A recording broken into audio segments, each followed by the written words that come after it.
네, 우리 예수님께서 이제 하루가 지나면 수치, 고난, 저주, 죽음, 그 십자가를 앞에 놓고 목요일날 저녁에 예수님이 제자들에게 기독교의 가장 핵심 가치인 사랑을 가르칩니다. 네. 말로만 가르치지 않고 사랑은 이렇게 하는 거다 하고 대야에 물을 떠서 제자들의 발을 씻어 주시면서 내가 이렇게 행하는 목적이 있는데 그것이 무엇일까요? 자, 요한복음 13장 15절 같이요.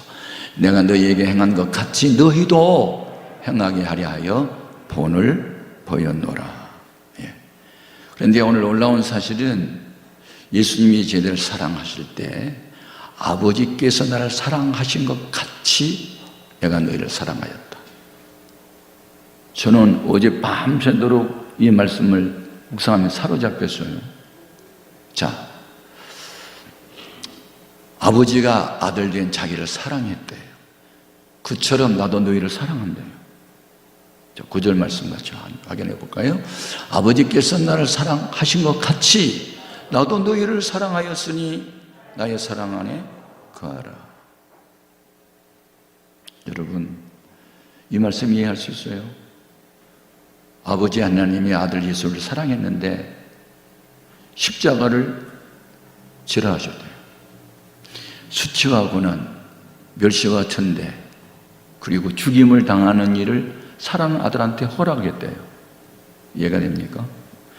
사랑하는 아들에게는 좋은 것을 자꾸 주는 것으로 우리는 이해하는데 모든 사람들이 피하고 원하지 않는 그 길로 내몰면서 아버지가 아들을 사랑했대요. 그리고 그렇게 하는 목적은 아버지가 하고자 하는 일을 하기 위해서 하나님께서 당신의 형상으로 지음을 받은 인간에 대한 기대, 사람들을 위해서 하고 싶은 게 하나 있어요. 죄로 타락한 인간을 구원하고 싶은 거예요. 그게 우리 인류를 향한 아버지 하나님의 뜻이었어요. 자, 디모데전서 2장 4절 같이 있어요. 하나님은 모든 사람이 구원을 받으며 진리를 아는 데에 이르기를 원하시느니라. 네. 그래서 이 하나님이 원하는 일을 이루기 위해서 하나밖에 없는 독생자를 이 땅에 보내시고 우리들의 죄값을 대신 치르기 위해서 그가 세상 죄를 주하는 하나님의 어린 양이 되게 하셨으니 죄는 우리가 범했는데 죄에 대한 대가는 주님이 치르도록 하신 것이 아버지가 아들을 사랑하는 일이래요.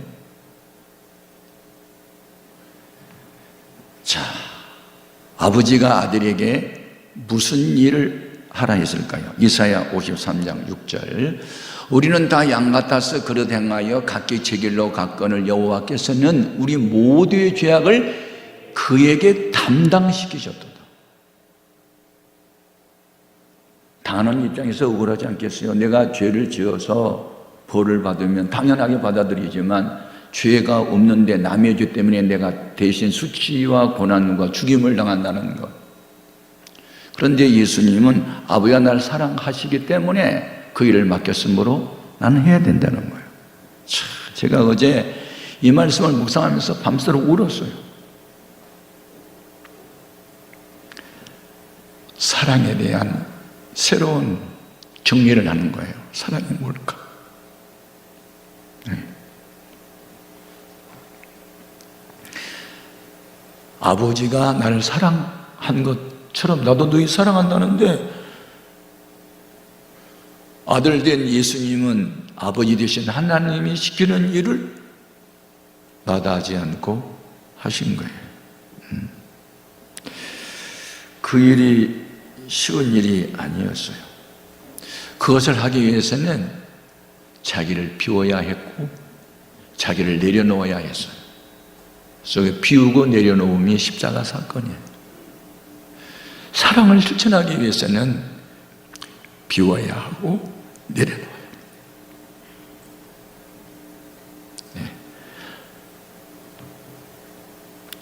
자, 빌립보서 2장 6절 이하 예수님의 사랑을 실천하기 위해서 어떻게 하시는지 볼까요? 그는 근본 하나님의 본질이시나 하나님과 동등됨을 취할 것으로 여기지 아니하시고 오히려 자기를 비워 종의 형체를 가지사 사람들과 같이 되셨고 사람의 모양으로 나타나서 자기를 낮추시고 죽기까지 복종하셨으니 그 십자가에 죽으심이라.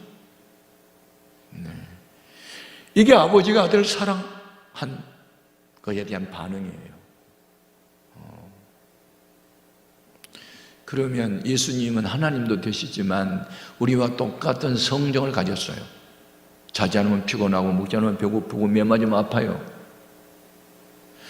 그런 인간의 몸을 가지신 예수님이 아버지가 날 사랑하기 때문에 시키는 일은 해야 된다는 거예요. 그런데 사람으로서는 할 수가 없으니까 하나님의 도움이 필요해서 우리 예수님도 기도를 했는데 보통 기도가 아니고 힘쓰고 애써서 기도할 때 땀방울이 떨어지는데 핏방울처럼 되기까지 기도했어요. 그리고 심한 통곡과 눈물로 강구를 올렸대요. 자, 히브리서 5장 7절이야. 그는 육체에 계실 때에 자기를 죽음에서 능히 구원하실 이에게 심한 통곡과 눈물로 강구와 소원을 올렸고 그의 경건하심으로 말미암아 들으심을 얻었느니라. 그가 아들이시면서도 받으신 고난으로 순종함을 배워서 온전하게 되셨은즉 자기에게 순종하는 모든 자에게 영원한 구원의 근원이 되시고.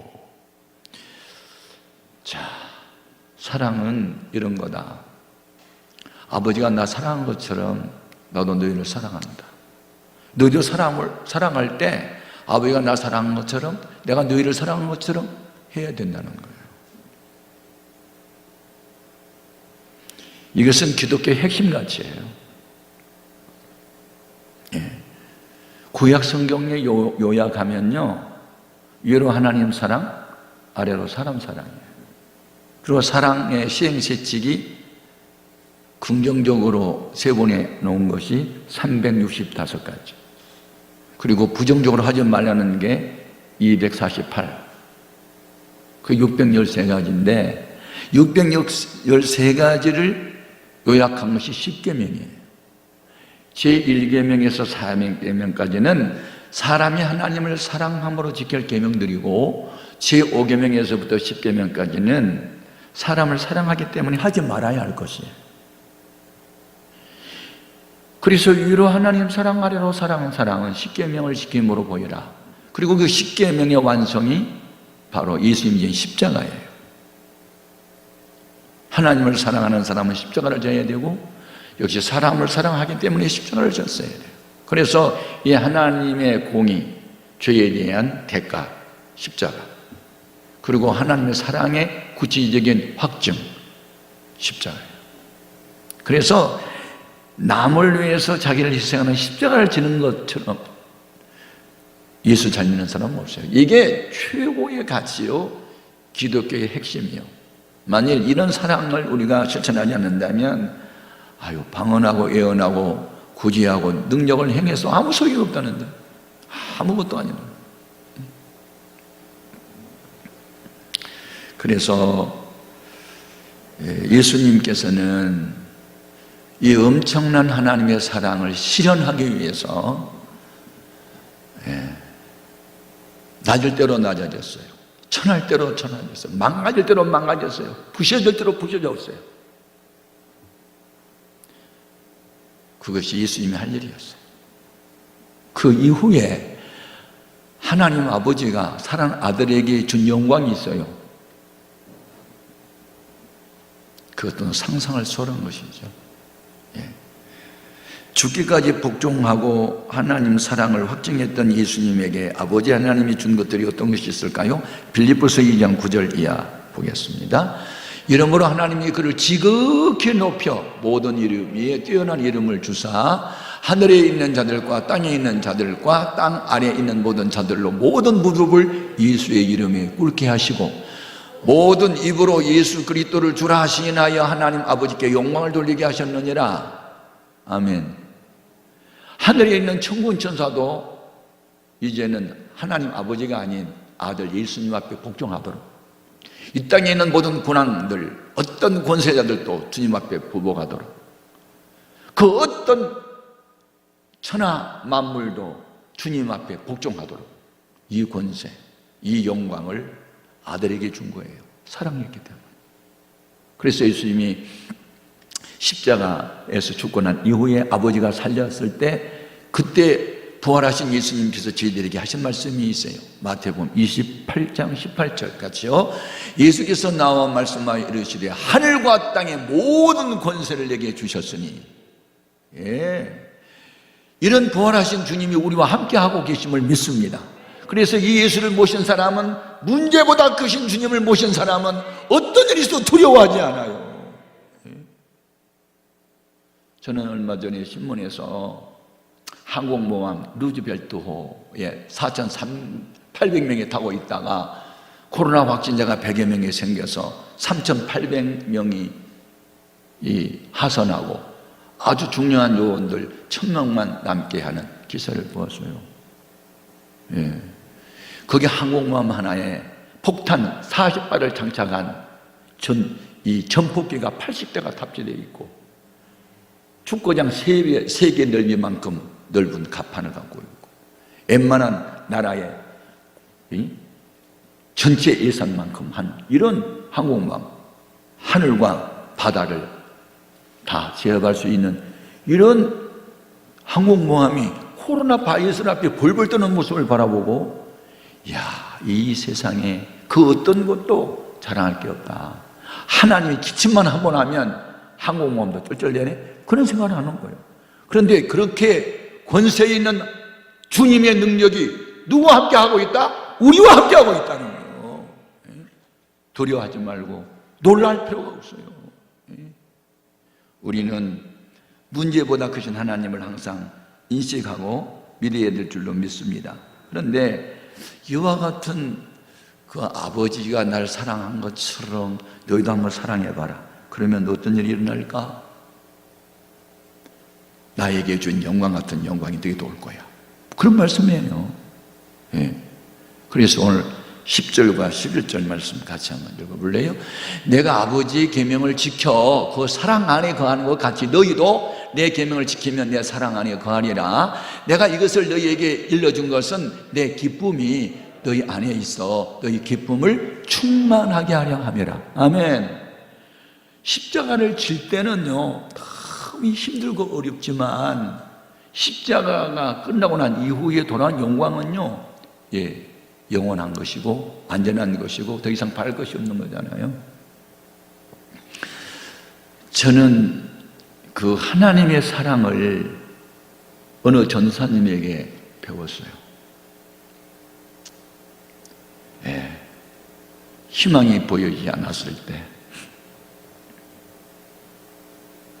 의사가 손을 뗐을 때, 하루가 천년 같은 괴로움 속에 나날을 지낼 때, 자살하려고 수면제를 모으고 있을 때 나한테 딱 밖에 와서 이렇게 바라보더니 전학중 교만한 죄 회개해.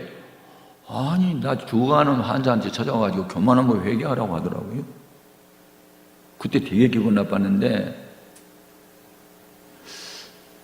너무 잘난 체하고 똑똑한 거 회개하라고 그렇게 말을 하더니 이분이 그날부터 저를 위해서 일주일 철학에 들어가고 3일 금식에 들어갔어요.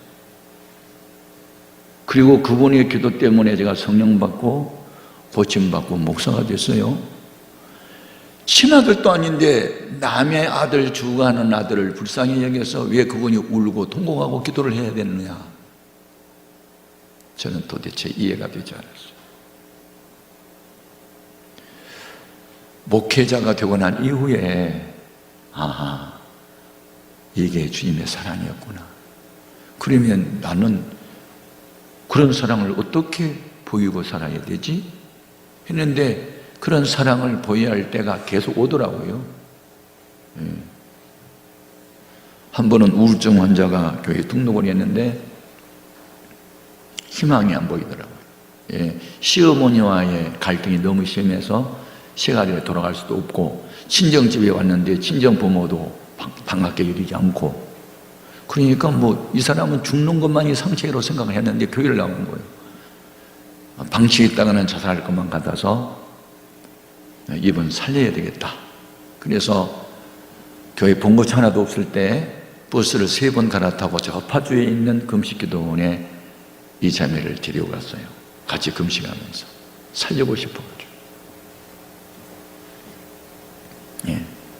그래서 그분이 거기서 금식을 하고 은혜를 받고 나중에 죽지 않고 살아나고 교회에 충성하는 일꾼이 됐고, 제가 그 사랑을 실천했을 때 하나님이 보상한 것은 상상을 초월했으니 돌아오는 길 버스칸에서 오스트리아 비엔나 최선옥 자매를 만나게 되고, 그 자매가 교회 현장에 와서 보고 돌아가서 요즘 말하면 아파트 한 채 값 정도의 헌금을 보내와서 우리가 술집 사이에서 변하게 됐단 말이죠.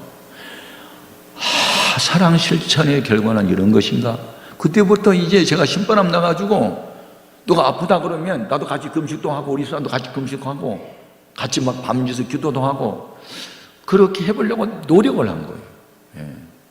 그런데 제가 요새 성경을 제 이제 그런 고난을 경험하면서 깨닫는 게 하나 있어요. 항상 나는 앞으로 위기를 기회로 삼는다. 위기를 기회로 삼는다. 이 코로나 위기 때 나는 어떤 기회로 삼지? 나는 이제 영성으로 충만해지는 기회를 삼자. 성경을 많이 외우자.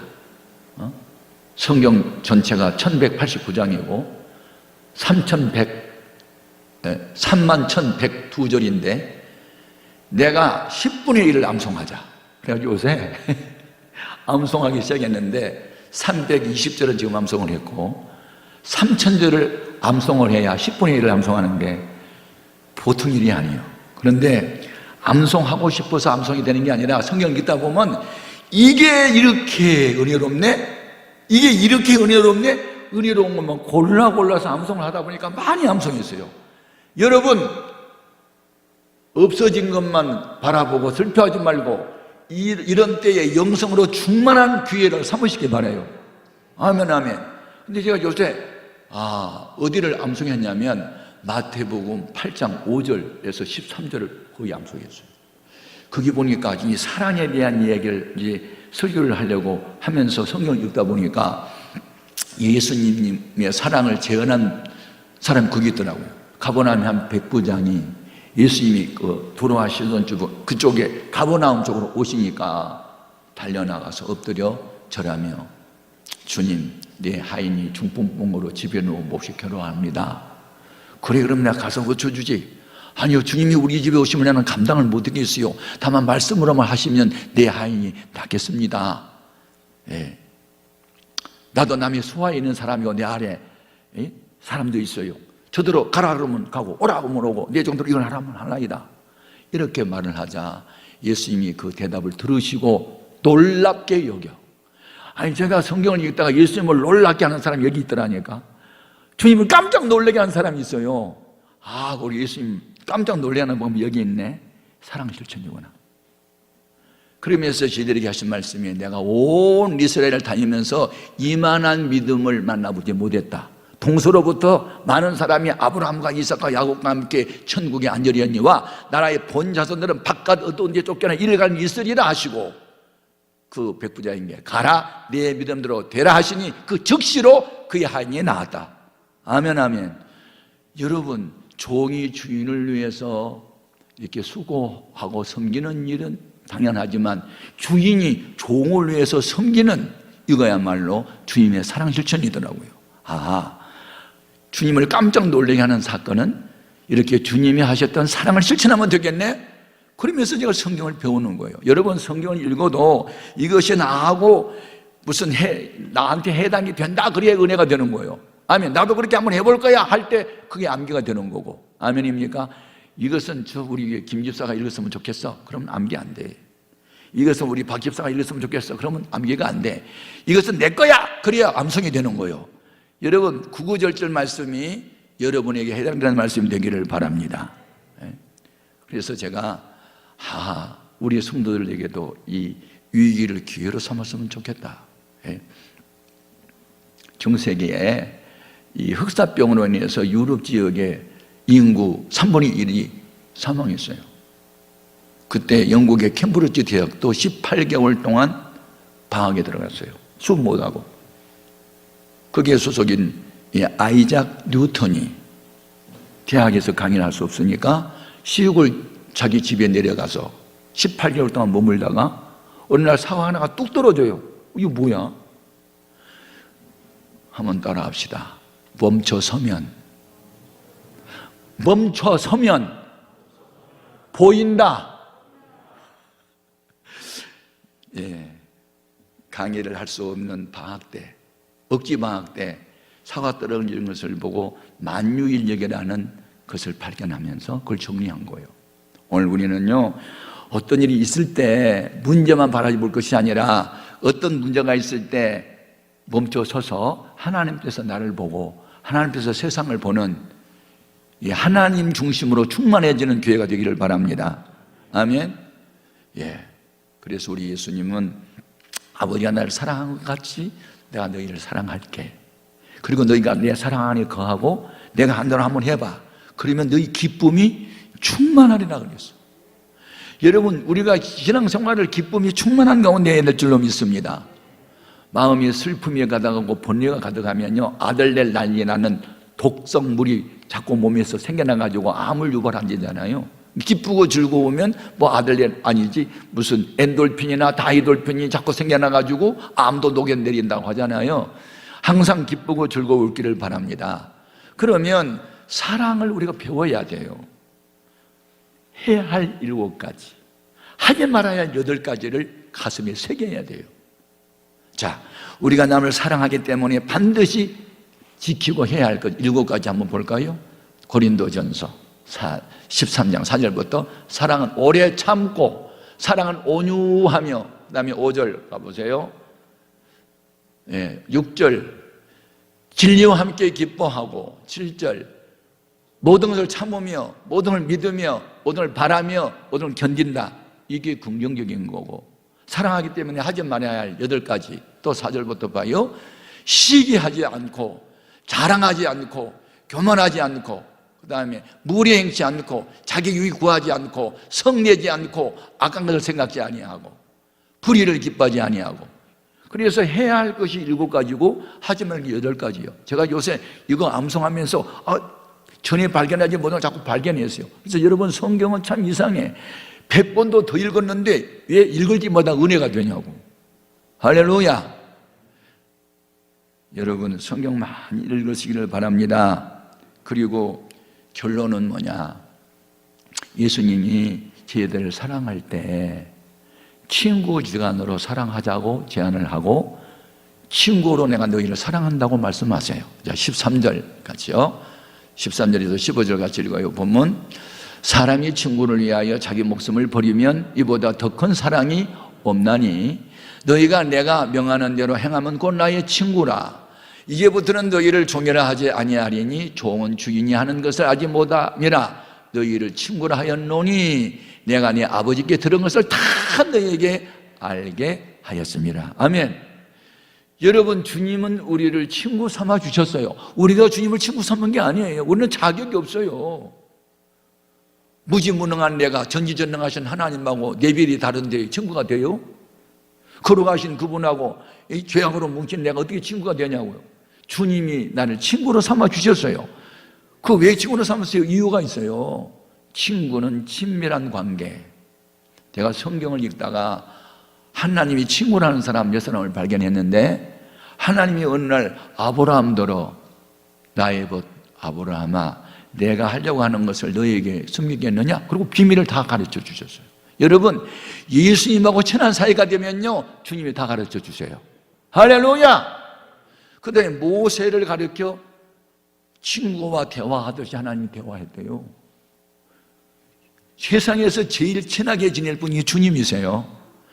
신약 성경에서 요한복음 11장 11절에 보니까 나사로가 이제 병들어 죽었거든요.